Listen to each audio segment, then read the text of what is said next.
Hello friends, welcome to our channel Complete Study. आज इस video में हम टेस्ट 3 का सॉल्यूशन करने वाले हैं। तो चलिए शुरू करते हैं। Question number 1। एक पार्क में 2 पैर वाले कुछ पक्षी और 4 पैर वाले कुछ जानवर हैं और पार्क में सिरों की कुल संख्या 52 है और पैरों की कुल संख्या 158 है। तो पार्क में पक्षियों की संख्या कितनी है? तो इसको कैसे करेंगे? जो 2 पैर वाले पक्षी हैं उसकी संख्या हम x मान लेंगे और जो 4 पैर वाले जानवर है उसकी संख्या हम y मान लेंगे। तो जितने जानवर हैं उतने ही सिर होंगे, क्योंकि हर एक जानवर के एक ही सिर होता है, 2 नहीं होते, ना ही 3 होते। तो x प्लस में y क्या हो जाएगा? x है 2 पैर वाले जानवर और y है 4 पैर वाले जानवर। तो इनके सिर भी इतने हो जाएंगे, x इनके हो जाएंगे और y इनके। तो टोटल सिर कितने दे रखे हैं? 52। अब 2 पैर वाले जानवरों की संख्या है x, तो टोटल पैर कितने हो जाएंगे? 2x। तो 2x पैर हो जाएंगे पक्षियों के और y जानवर हैं 4 पैर वाले, तो टोटल पैर कितने हो जाएंगे? 4y। तो ये टोटल पैर हैं 4 पैर वाले जानवरों के। तो टोटल पैर दे रखे हैं इसने 158। अब हमसे क्या पूछा? इसने पक्षियों की संख्या पूछी है। तो पक्षियों के हमने x मानना था, तो x निकालना है। तो y को हम यहाँ पे बराबर रख लेंगे जिससे ये कैंसिल हो जाए। तो y को हम यहाँ भी बराबर कर लेंगे, तो 4 से मल्टीप्लाई कर देंगे इस इक्वेशन को। तो 4 से इसको मल्टीप्लाई करेंगे तो कितना आएगा? ये 4 दूनी 8 और 4 पंजे 20, 208। अब इसको माइनस कर लेते हैं, निशानी चेंज हो जाएंगी। यहाँ पे 4y से 4y कैंसिल और यहाँ पे कितना बचेगा? 2x। और इसमें से इसको माइनस करेंगे तो 8 में से 8 माइनस किया 0 और 10 में से 5 माइनस करेंगे तो 5। तो 2x बराबर 50 है। तो x कितना आ जाएगा? 25। 25 हमारा आंसर हो जाएगा। नेक्स्ट करते हैं क्वेश्चन नंबर 2।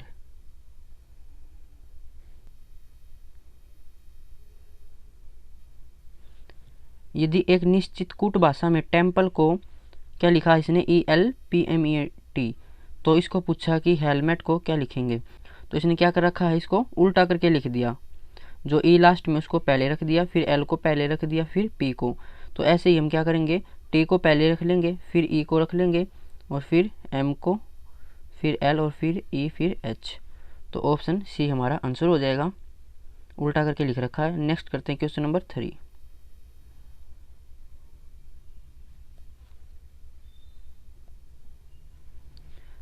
बिंदु पी रेखाखंड ए बी का मध्य बिंदु है। तो पी के निर्देशांक दे रखे हैं -1 और 1 और ए के दे रखे 4 और 3। तो बी के निर्देशांक पूछे इसने। तो कोई लाइन है, जैसे यहाँ पे ए पॉइंट है और यहाँ पे बी पॉइंट है। तो क्या दे रखा कि पी जो है वो इनका मध्य पॉइंट है और इसके निर्देशांक दे रखे हैं -1 और 1 और ए के दे रखे 4 और 3। तो बी के बताने हमें पॉइंट। कैसे करते हैं? जैसे यहाँ पे x1 और y1 होता है और b के मानते हैं हम x2 और y2 और इसके मानते हैं x और y।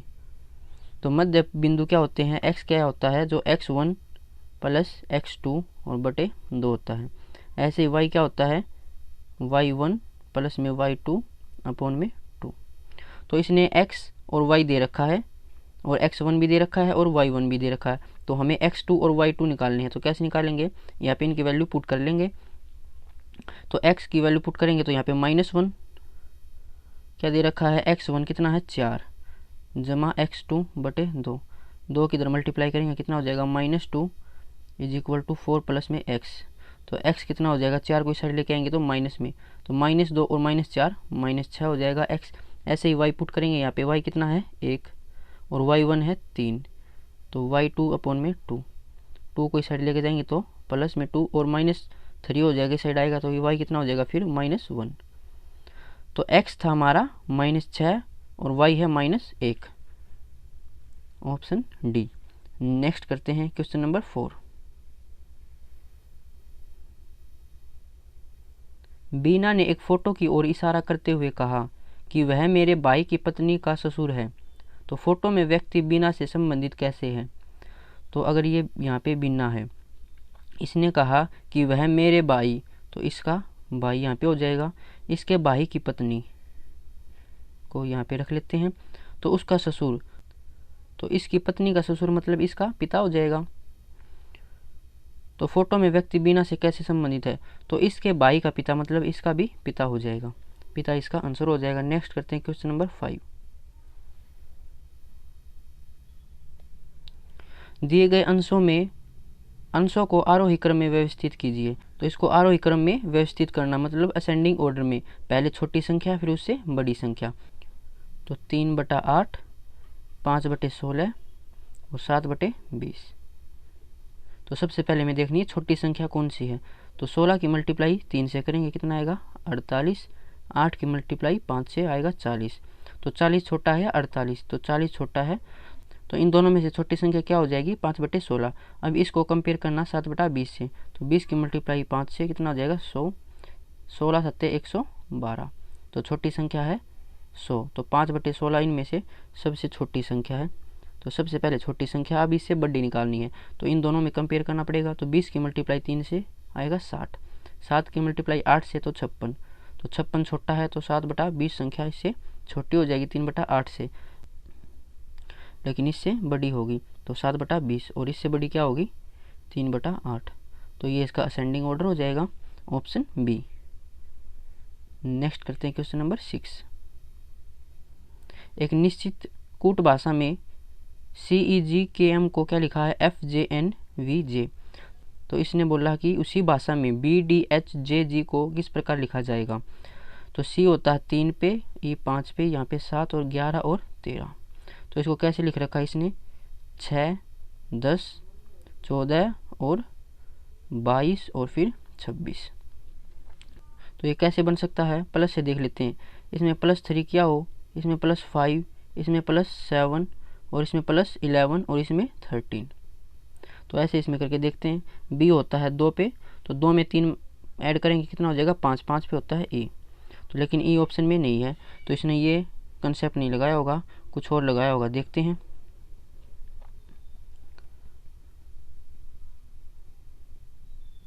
देखिए इसने इसका डबल कर रखा है मल्टीप्लाई 2, इसका भी मल्टीप्लाई 2, इसका भी मल्टीप्लाई 2 और इसका मल्टीप्लाई 2, ऐसे इसका मल्टीप्लाई 2।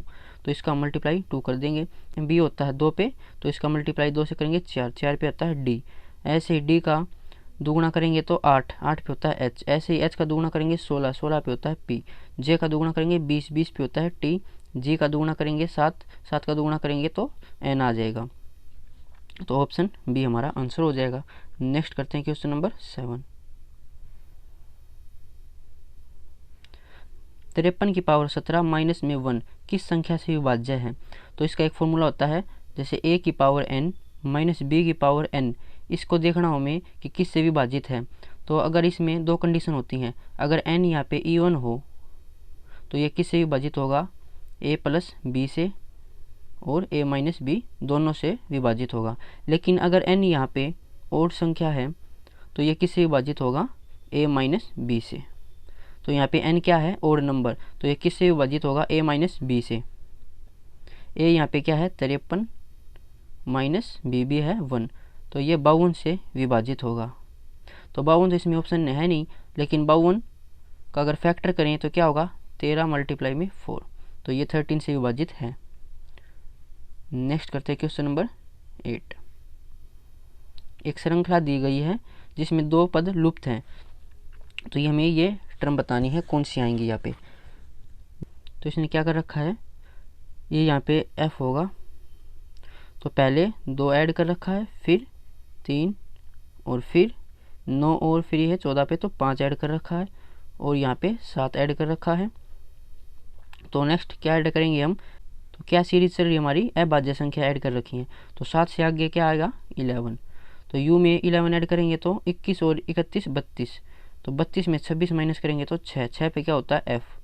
तो ऐसे ही अब f में हम क्या ऐड करेंगे 13, तो f होता है 6 पे 6 और 13 19, 19 पे क्या होता है s। तो f और s हमारा आंसर हो जाएगा। नेक्स्ट करते हैं question number 9। x cosecant 60 cot 30 is equal to cos 30 multiply में सेक 30। तो x की वैल्यू बतानी है। तो x मल्टीप्लाई में कोसिकेंट 60 कितना होगा साइन 60 का उल्टा। तो साइन 60 होता है √3/2, तो कोसिकेंट 60 हो जाएगा 2/√3 मल्टीप्लाई में कोट 30। तो कोट 30 कितना होता है √3 इज इक्वल टू कोस 30, तो कोस 30 कितना होता है √3/2 मल्टीप्लाई में सेक 60, सेक 60 कितना होगा कोस 60 का अपोजिट, तो कोस 60 होता है 1/2, तो ये हो जाएगा 2, तो 2 से 2 कैंसिल, √3 से √3 कैंसिल, तो x कितना हो जाएगा √3 और ये 2 है ये इस साइड जाके डिवाइड में हो जाएगा, तो x आ जाएगा हमारा √3/2। अब देखते हैं पहले ऑप्शन में देखते हैं 3 कोस 30 कितना होता है √3/2, तो ये तो ऑप्शन नहीं बन रहा √3/2 का, तो ऐसे ही इस ऑप्शन को निकाले 1/sec 30 क्या होता है कोस 30, तो कोस 30 क्या होता है √3/2, तो यही हमारा आंसर हो जाएगा। नेक्स्ट करते हैं क्वेश्चन नंबर 10।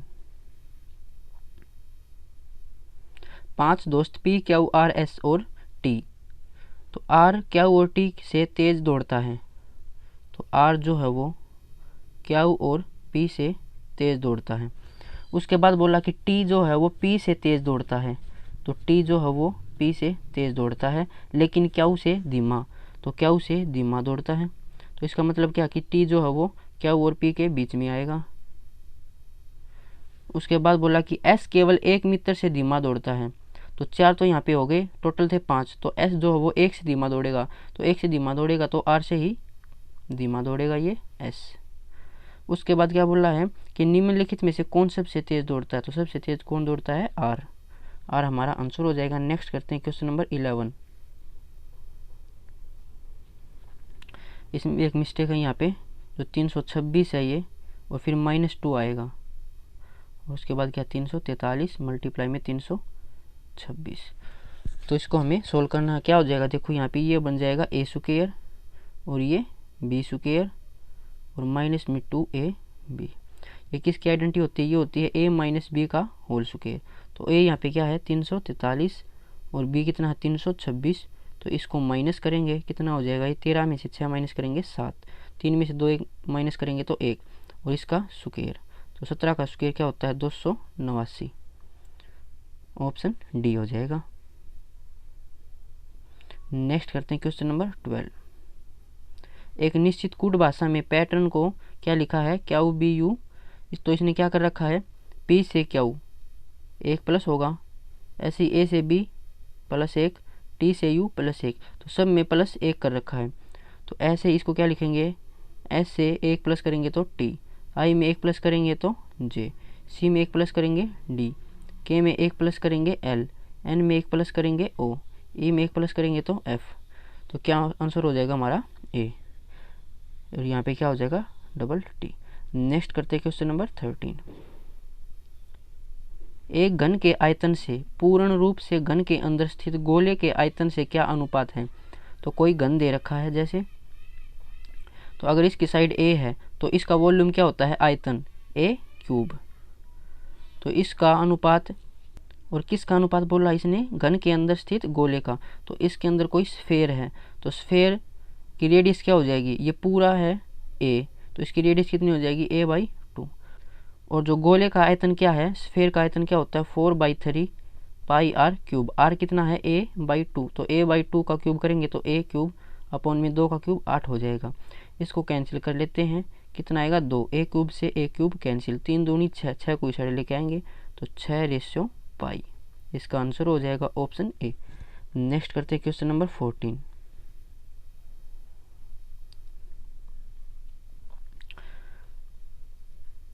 क्या दे रखा कि 6 व्यक्ति हैं PQRSTU एक वर्ताकार मेज के चारों ओर केंद्र के सम्मुख होकर बैठे हैं, तो ये कोई वर्ताकार मेज है और इसके चारों ओर बैठे हैं 6 व्यक्ति, केंद्र की ओर मुख है तो इनका राइट साइड इस साइड हो जाएगा।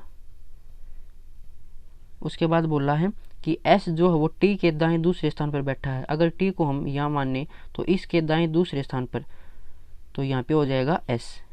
उसके बाद बोल रहा कि Q जो है वो T के बिल्कुल विपरीत बैठा है, तो T के विपरीत यहाँ पे होगा, और कौन बैठा है यहाँ पे Q।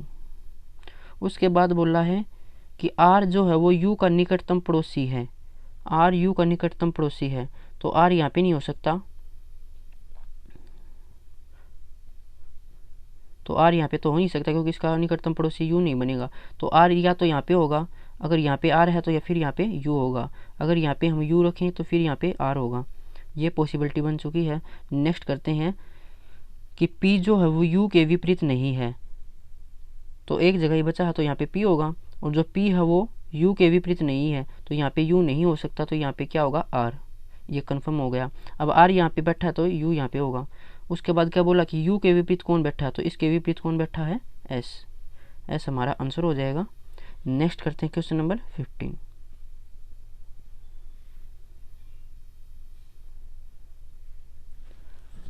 एक सीरीज दे रखी है और क्या बोल रहा है कि ज्ञात कीजिए कि 4 और 9 क्रम से एक साथ कितनी बार आए हैं। तो देखते हैं, यहाँ पे 4 और 9 एक साथ हैं, और उसके बाद कहीं भी दिखाई नहीं दे रहे, तो एक बार ही हैं साथ में। नेक्स्ट करते हैं क्वेश्चन नंबर 16। 5/8, 3/4 और 1/2 का लघुत्तम समवर्त है, बताना है एलसीएम। तो 5/8, 3/4 और 1/2, तो इसका एलसीएम बताना है। तो कभी भी फ्रैक्शन का अगर एलसीएम या एचसीएफ बताना हो, तो अगर एलसीएम बताना है तो जो ऊपर वाली संख्या है उनका एलसीएम निकालेंगे, और जो नीचे वाली है उनका एचसीएफ निकालेंगे। तो इनका एलसीएम क्या हो जाएगा, 5 या 15, और नीचे वाली का एचसीएफ कितना हो जाएगा, 2। तो 15/2 हमारा आंसर हो जाएगा। अगर इसका हमें एचसीएफ निकालना होता तो ऊपर वाली संख्या का एचसीएफ निकालते और नीचे वाली संख्या का एलसीएम। नेक्स्ट करते क्वेश्चन नंबर 17। तो एक सिक्का 3 बार उछाला जाता है, तो सिक्के के फेस होते हैं 2, 2 की पावर 3 कितना हो जाएगा, 8 इसके कम्बिनेशन बन जाएंगे। अब बोला कि चित्र प्राप्त करने की प्रायिकता, तो अगर हेड टेल और हेड टेल, तो तीनों में अगर हेड आना हो तो कितनी बार आ सकता है, एक बार ही आ सकता है हेड। ऐसे ही एक बार टेल आ सकता है। तो इसने बोला कि चित्र प्राप्त करने की प्रायिकता क्या होगी, तो एक बार ही आ सकता है, क्या हो जाएगा फिर 1/8 टोटल नीचे आएगा, तो 1/8 इसका आंसर हो जाएगा। नेक्स्ट करते हैं क्वेश्चन नंबर 18।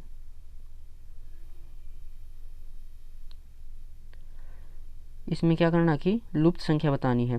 तो 3, 7, 13, 21, 31 और उसके बाद क्या आएगा ये बताना। तो कैसे निकाल सकते हैं, 3 से 7 जाएंगे तो +4, 7 से 13 जाएंगे तो +6, 13 से 21 पे जाएंगे तो +8, 21 से 31 जाएंगे तो +10। तो अब देखो 4, 6, 8, 10, तो उसके बाद क्या आ सकता है, +12, सब में 2 प्लस कर रखा है। तो 31 और 12 कितने हो जाएंगे, 43 हमारा आंसर हो जाएगा। नेक्स्ट करते हैं क्वेश्चन नंबर 19।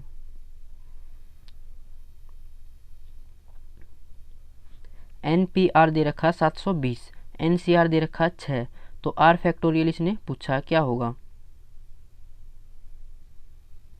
NCR क्या होता है, n फैक्टोरियल अपॉन में n माइनस r का फैक्टोरियल, और ये दे रखा 720।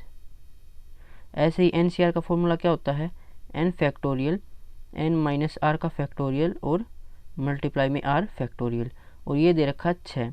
तो कैसे निकाल सकते हैं, अब हमें n फैक्टोरियल और अपॉन में n माइनस r फैक्टोरियल की वैल्यू पता है, तो इसकी वैल्यू को हम यहाँ पे रख देंगे इसकी जगह। तो यहाँ पे रखेंगे 720 डिवाइड में क्या है, r फैक्टोरियल बराबर 6। तो 6 से कैंसिल करेंगे तो r फैक्टोरियल की वैल्यू क्या आ जाएगी, 6 कम 6, 6 दूनी 12 और 1 0। तो r फैक्टोरियल की वैल्यू आ जाएगी 120, और 120 कब आ सकता है, जब 5 फैक्टोरियल हो। तो 5 फैक्टोरियल की वैल्यू होती है 120, 5 मल्टीप्लाई में 4 मल्टीप्लाई में 3 मल्टीप्लाई में 2, ये होती है 5 फैक्टोरियल की वैल्यू। तो 5 का 20, 20 दिया 60, 60 दूनी 120, तो 5 फैक्टोरियल इसका आंसर हो जाएगा। नेक्स्ट करते हैं क्वेश्चन नंबर 20। 3 संख्याएं 3:4:5 के अनुपात में हैं। सबसे बड़ी संख्या एवं सबसे छोटी संख्या का योग दूसरी एवं 52 के योग के बराबर है। तो पहली संख्या हम मानते हैं 3x, दूसरी 4x और तीसरी 5x। अब बोला कि सबसे बड़ी एवं सबसे छोटी संख्या का योग, तो सबसे बड़ी 5x और सबसे छोटी 3x, कितना हो जाएगा योग, 8x। दूसरी एवं 52 के योग के बराबर है, तो किसके बराबर है, दूसरी संख्या कितनी हो जाएगी, 4x और 52, तो इसके बराबर है। 4x को इस साइड लेके आएंगे तो 8x माइनस 4x क्या हो जाएगा, 4x बराबर 52। x बराबर कितना हो जाएगा, 52/4 13। पूछा क्या है कि सबसे छोटी संख्या क्या होगी, सबसे छोटी संख्या थी 3x, तो 13 × 3 = 39 हमारा आंसर हो जाएगा। तो यही क्वेश्चन थे। मिलते हैं नेक्स्ट वीडियो में। अगर वीडियो आपको अच्छी लगी हो तो इसे लाइक कमेंट शेयर ज़रूर करें। अगर किसी क्वेश्चन में कोई प्रॉब्लम है तो आप कमेंट बॉक्स में पूछ सकते हैं। Thank you.